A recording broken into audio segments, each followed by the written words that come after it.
लहर चलै गे के छौरी लहर चलै गे लहर चलै गे के छौरी लहर चलै गे मधुबनी जिला में शिवारेड्डी के लहर चलै गे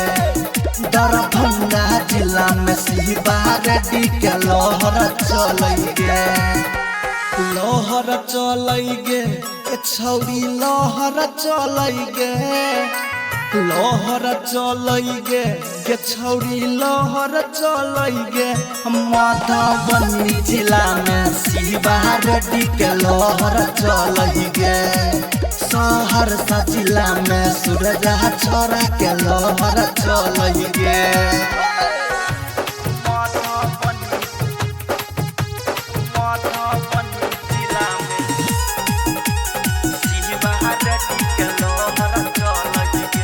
भैंस कमर में चलही छै गे दिन भर ई पिस्टल दिन भर गे पिस्टल गे छौरी दिन भर गे पिस्टल हे गे भैंस कमर में चलही छै गे दिन भर ई पिस्टल आ तोरा जैसन छौरी के कहै सीधा या बचल हे गे तोरा जैसन छौरी के कह सीधा या बचल कि थाना पुलिस दीवाना लहर चलै गे कि थाना पुलिस दीवाना लहर चलै गे लहर चलै गे के छौरी लहर चलै गे लहर चलै गे के छौरी लहर चलै गे दरभंगा जिला में शिवारेड्डी के लहर चलै गे मधुबनी जिला में सूरजा छोरा के लहर चलै गे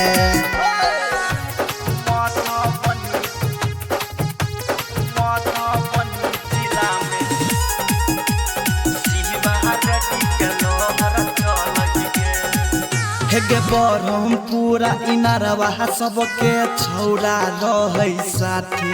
हे गे छौरा रहै साथे गे छौरी छौरा रहै साथे हे गे ब्रह्मपुरा इनारवा सबके छौरा रहै साथे